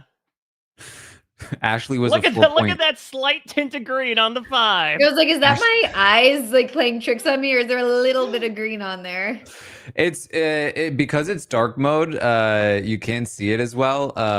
But it's actually This season's gone dark mode. Yes, fully green. Yeah, it's accurate. It is fully green for the 5s. A little green. So we can do dark mode, we can do not dark mode. Who knows what we want to do here? But a 5 for Morgan from the audience. And listen, I don't think that's entirely wrong. I think that positionally, Morgan is in one of the best positions to A, make it further in the game, and B, win the game. However, like last week, Morgan has displayed some very poor characteristics in a player. For instance, she threw the HOH to Lauren, who then nominated her as a target. Yeah, that might She be had bad. to win a veto to survive. That might have been a not great decision. Yeah, maybe. This, ladies and gentlemen, is the best player of the season left so far, maybe, and in the best position to win the game. It's Morgan, the person who did that. I gave her a 4 as well. Oy. Again, people, the rubric for this particular class for Yeah. BB27 is different from your usual college curriculum. Apparently, Dennis is watching the podcast because he just texted me, "Wow, Taran is mad." He never watches the podcast, just so we all know. So he could have tuned into like a podcast from the past 4 or 5 weeks, and that statement would have applied as well. Yeah, he never watches. So this is a rare occurrence, and he just so happened to catch you yelling. Dennis, I'm so sorry. I shouldn't have gotten so angry like that. I'm such an idiot. I don't want to. It's my fault. I really screwed up. Dennis, this is an impression of Vince, who is a person on the show. Dennis doesn't know the show. All right. Well, let's talk about Vince. Mike. God, I've been racking my brain for the better part of 9 weeks to figure out who does this man remind me of? And it finally came to me today. And Taran, Melissa, you are both cinephiles, so I think you would appreciate this reference. Vinny the Lip Panero is Jerry Lundgaard from the movie Fargo.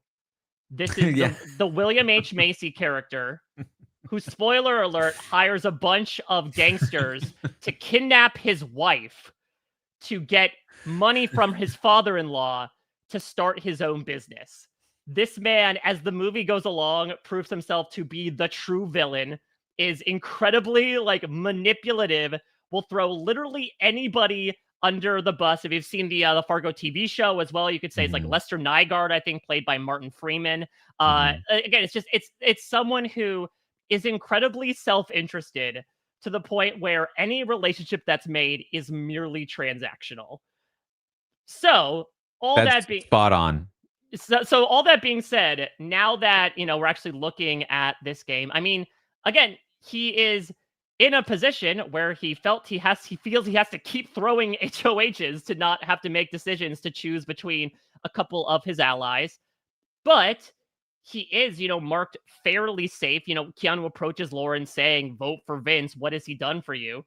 She does, not put him up for the umpteenth time. We have one of these arguments of why is so-and-so not going up as the renom? And I don't know how much in immediate trouble Vince is, especially if he's up against Morgan on eviction night or, even a Lauren or so. But again, it ain't great. Ceiling's really low here, folks. He's definitely a step down below Morgan. So I am going to give Jerry Lundgaard the 3. Okay, a 3 for Vince. The audience just slightly higher on Vince. They gave him a 4 this week. I mean, he's not in as good a position as Morgan, obviously.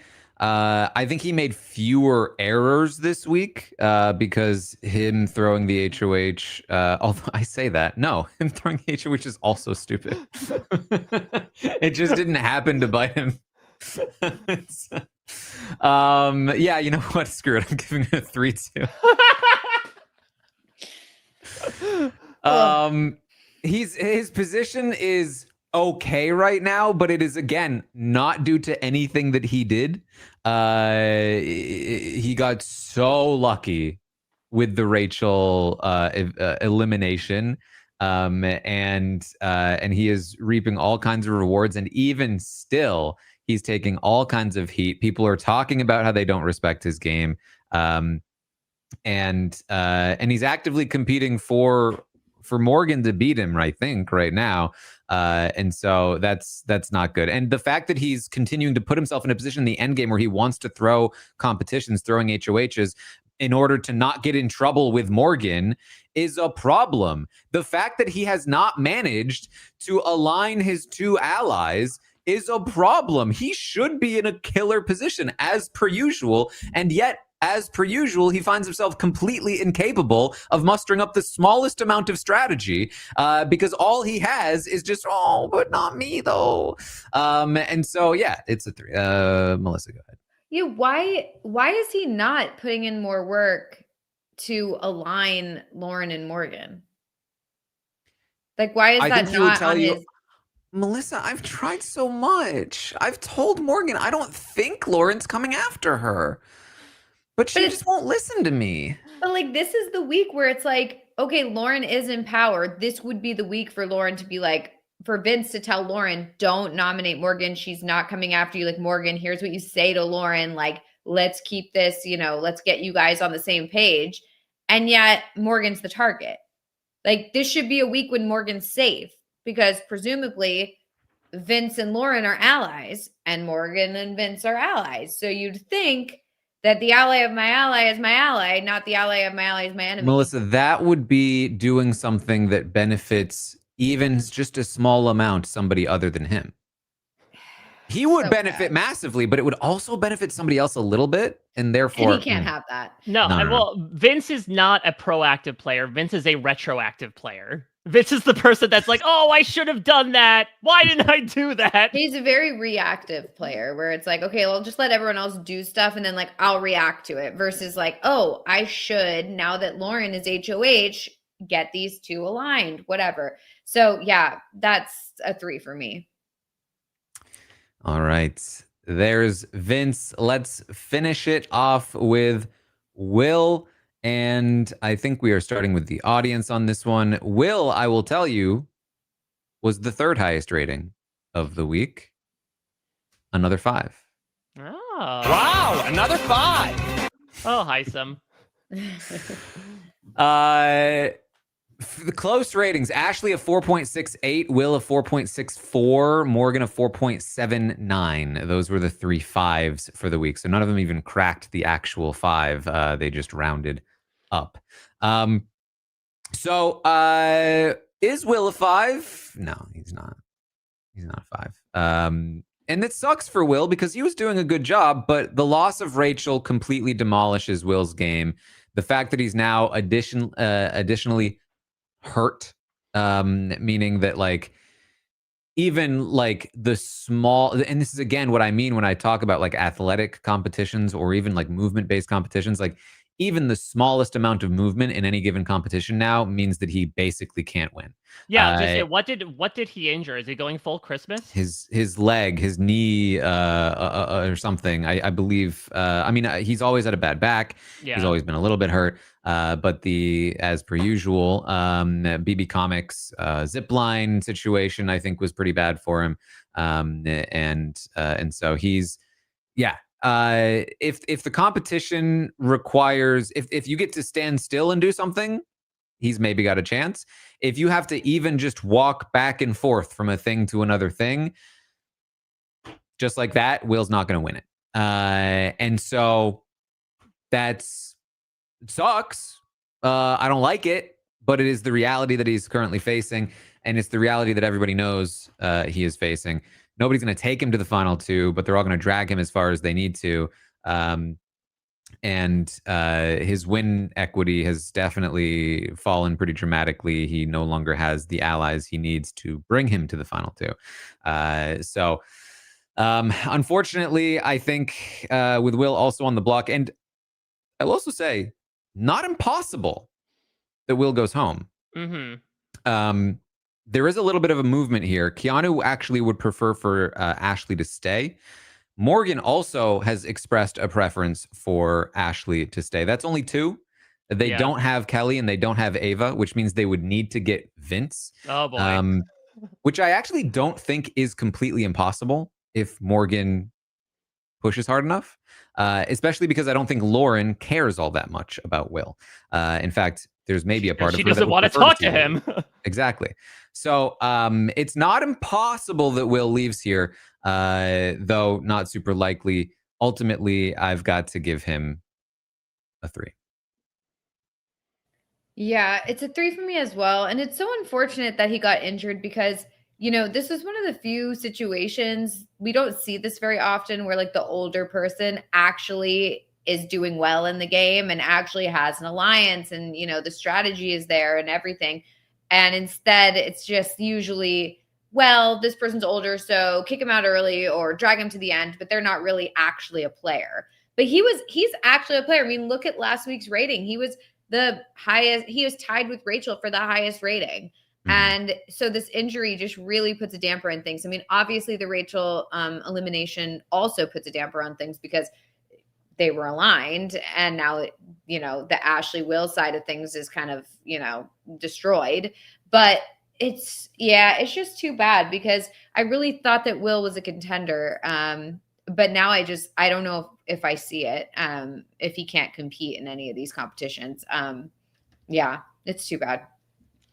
Yeah, I mean, it's tough because, like, I don't know. I think maybe in a different season, Will would be like, now that he got injured, is like, okay, block him in for the final four, right? Like the Kevin Schlehuber spot from Big Brother 19 of, okay, now he is by far the smallest threat in competition. So, you know, he can stick around to take out the people that are bigger threats to your game.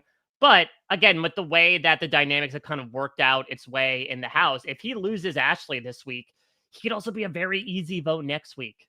Because it's like, who's really stumping for Will by comparison? I guess maybe Morgan, maybe Vince, but it doesn't necessarily feel like he's going to have anyone to go to war for him, in a manner of speaking. Captain Will has gone down with the ship. I'm going to give him a 3 because right now, at least, he is the most locked safe to survive. And I don't think he's in immediate danger of becoming the next person booted. But I think if competitions fall the right way for other people, because pretty much by default, they are not going to fall the right way for him. Because the other thing, too, is that, like, Will is also not great at mental comps. You know, like, you would think it's the balance of, like, okay, maybe he's not the Jerry from Big Brother 10, like maybe not the best physically for understandable reasons, but like mentally a little bit sharper. Will got out first in that memory competition. You know, he has not exactly made a huge showing, except for, I guess, the knockout comp where he threw it to Ava at the end. But I think he'd really have to come through in a couple of clutch moments, and I unfortunately don't know if that's going to happen right now. Yeah. Well, that's it then. That is the Stockwatch for the week. It's all 3s and 3 4s. Yikes. This might be the worst Stockwatch week in the history of the Stockwatch. Oh, yeah. Yeah, I think so. Because usually there's like, even if it's a bad cast, there's usually like 1 or 2 people that like bring it up. I mean, the problem is that the players that had been playing the best all got massively screwed by the twist. And all of the players that were playing terribly benefited, but continue to play terribly. Yeah, it's not like they're actually doing anything good. Well, because I think if you look at the oscillation of a lot of scores in this season, it was, I wouldn't even say a lot of back and forth, because it's kind of been 2 sides this season, but not really 2 sides. But like, it has always kind of felt like, okay, it's great for this side and not great for this side this week. This is one where, again, maybe it's due to the unique structure or just due to the people who are holding power this week. They just haven't really capitalized on like crystallizing anything to their end game that would necessitate the higher point amount. So I feel like that makes sense that we didn't necessarily get like we usually do. Okay, will Ashley fall? But hey, Vince is going up, Lauren's skyrocketing, just due to the things that they're doing this week as well. Mm-hmm. Yep. And this is the thing too, is that like, this is where people will start to tune out and just look at results and not pay attention to all of the awful mistakes that are actually being made day to day. Like forgetting, you know, you might forget that Morgan and Vince both threw the HOH this week in spots where they very easily could have been in a lot of trouble. And Morgan was, and you know, all of the other stuff, happened. It's just a mess of a season. It continues to be easily the worst strategic cast in the history of the show, and it's really still not like it. Every single week, it's not like it's let up at all. It's not let its foot up off the gas. It is still by far the worst strategic cast in the history of the show, and that's where we're at with Stockwatch. I mean, listen. I think we're doing the economy a big favor. Inflation is flagrant all around us. I'm so happy that we were able to keep things nice and cheap for people who are buying stocks this week. Truly. You know, they're trying to get us to lower the rates, but we're like, no, sorry. We gotta keep the criticism rates high. Better for the Big Brother economy. Here's my economic humor for you. It's great. All right. Anyway, that's what we've got. That's the roundtable tonight. I hope you've enjoyed. I hope this was cathartic in any way. I hope that you enjoyed the data, the ratings, the rantings and ravings. So you know, of course, I'll see you tomorrow for the update. I've got a book you can read. It's full of fun quotes like the one I read. Genuinely, it's like I said this before, I've been gravitating toward my own book for comfort in times Oh my like God. That's so funny. So make sure you pre-order it at taranarmstrong.com. When is it released? And November 25th is the published date. Coming so we are starting I to want close it in already. if you want to get the pre-order in. Yes. So hopefully we'll have some more announcements regarding that soon as well. So stay tuned for that. And also check out my Patreon. I did some Australian Survivor versus the World coverage, which was a very fun season if you want a fun season of things. And I'll get back to doing other content over there as well, like the Genius and all kinds of other fun stuff. Mike, what do you got going on? Oh, so much. First off, I guess this is like the shout out portion of the evening where I get to like just stand up and just like shout out what everyone gets to. Because again, I do apologize, you know, if things sounded a bit tone deaf from my perspective at the beginning of the podcast. Again, Mike, everyone should be able to express how they're feeling in these moments, and I think you expressed some great feelings. Thank you. I mean, no, I very much understand a lot of the feelings that people are having. The wound is still fresh and it hurts a lot. I try to look on the bright side of things. And, you know, again, that does not obfuscate any of the feelings that anyone has towards this entire situation. You know, we move forward, and it's moments like this that make me also so grateful to have this community as well. Because again, to like watch people from all different sorts of Stan accounts and, you know, rooting interests come together to talk about their thoughts on this show. It's what keeps us going. It keeps us so invested in this game, again, for 25 years. So I want to thank the two of you as well, because again, this season especially, this job is not easy to do. And the two of you have brought it each and every week. Taran, I hope you get into doing TikTok so you could just do impression offs of every conversation from Big Brother 27 because you mastered their voices at this point. But, you know, again, we are still 20 days away from this season. Some feel that it's over. So in case people have that mentality, I want to thank you two right now preemptively for all the great coverage that you've done, as well as everyone here on RHAP. I've got a lot of great coverage going on. So, as I mentioned before, I will have an opportunity to speak with Rachel. I'll put that in quotations because, again, for those who don't know, the way we typically do jury exit press is that we send in questions to be answered on our behalf. We get the answers back and then publish them. This is, again, to obscure any sort of information that might come on to influence their jury vote from outside the game. So I will get a chance to send questions in to Rachel. Should hopefully be getting that back sometime on Wednesday. We'll keep doing that throughout the next 20 days. So check all that out over on Parade. Survivor, a lot's happening. As you mentioned, Taran, Australia versus the world just ended. Really great season. Very, very fun. Maybe similarly had a bit of a slower end game, but still a fantastic time to experience as a Survivor community. I got together with Shannon, with Chappelle, with Puya to talk it all through last night. I also got an interview with Parvati Shallow. I will not say what her placement is for those who haven't watched, but since I cover American Survivor for Parade, I figured I'd get a chance to talk with one of the American Survivor contestants. It was an absolute delight. So once you watch the finale, check all of that out.